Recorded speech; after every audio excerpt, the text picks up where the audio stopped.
The woods whispered with secrets, their gnarled branches reaching out like skeletal fingers.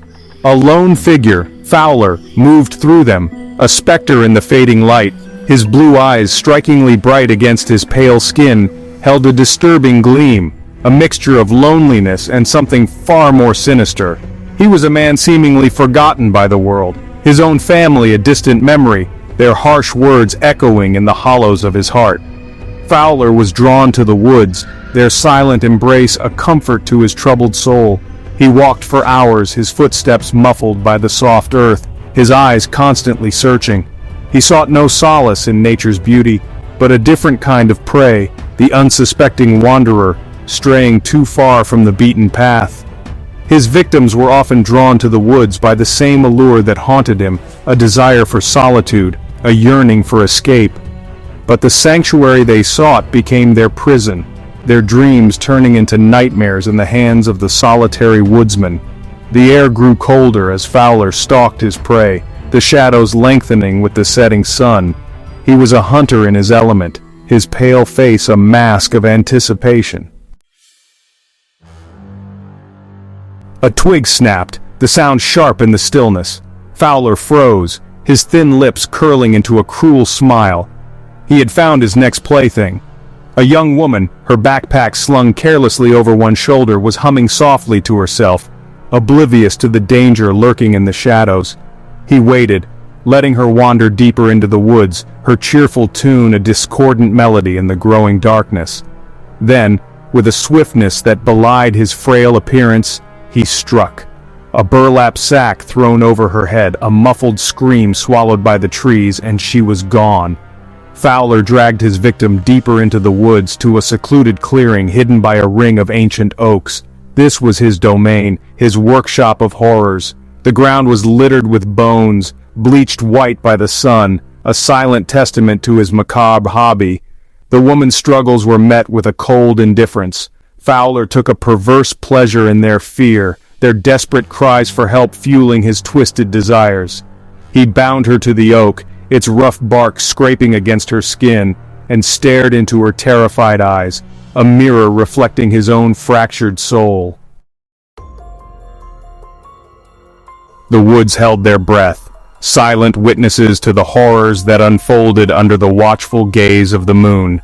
Fowler, bathed in the eerie glow, was a creature transformed.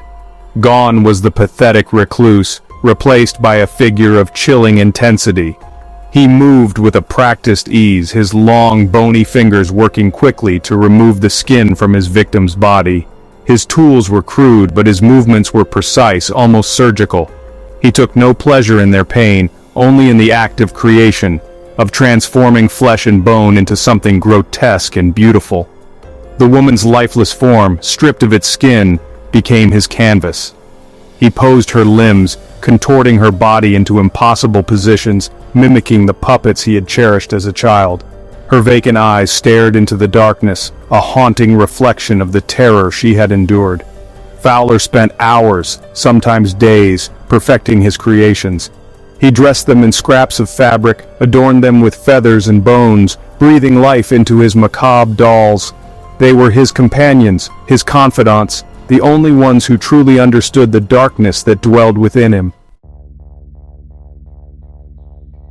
The first body was discovered by chance, a hiker drawn off the trail by a flash of white. The sight that greeted him was enough to turn his blood to ice. A young man, his skin flayed from his body, lay sprawled beneath a tree, limbs twisted at unnatural angles. His eyes, wide with eternal terror, stared up at the uncaring sky. The news of the discovery spread like wildfire, fear and revulsion gripping the small community. Who could commit such a horrific act? The police descended upon the woods, their presence a stark contrast to the usual tranquility.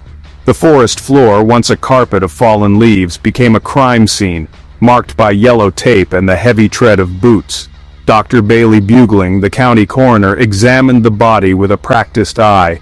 The precision of the cuts, the complete absence of blood splatter, spoke of a chilling familiarity with anatomy. This was no crime of passion. It was the work of a cold, calculating mind. The discovery of other bodies, all bearing the same gruesome hallmark, confirmed their worst fears. They were dealing with a predator, one who hunted in the shadows and took a perverse pleasure in their work. The question that haunted their dreams was simple, yet terrifying.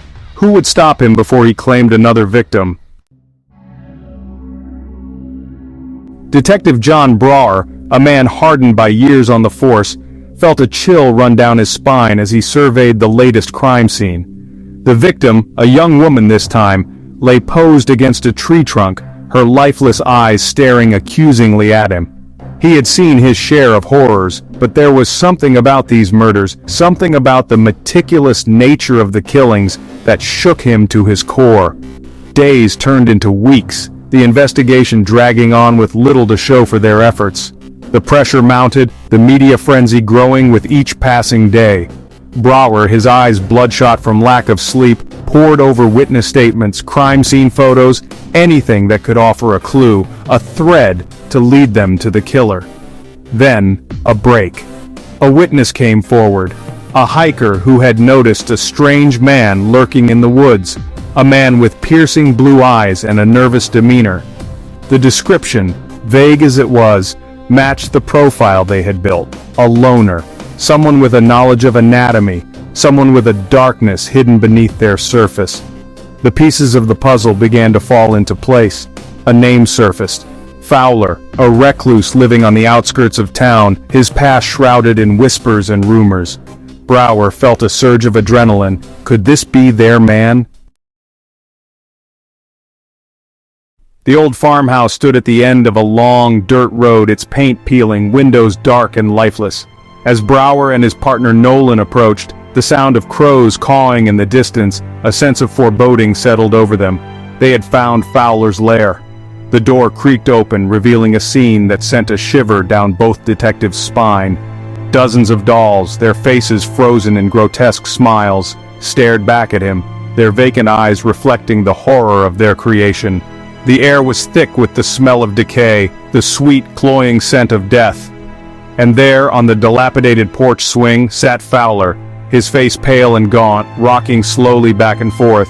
His blue eyes, once filled with the disturbing light, were now vacant, distant. He looked up as Brower and Nolan approached, a flicker of recognition or perhaps resignation crossing his features. The arrest was almost anticlimactic. Fowler offered no resistance, his silence speaking volumes. As they led him away, his gaze lingered on the woods, a place of solace and refuge transformed into a hunting ground, a testament to the darkness that lurked within the human heart. Justice had been served, but the shadows of Fowler's crimes and the haunting images of his victims would forever linger in the memory of the town. Please like and subscribe. I would be forever grateful.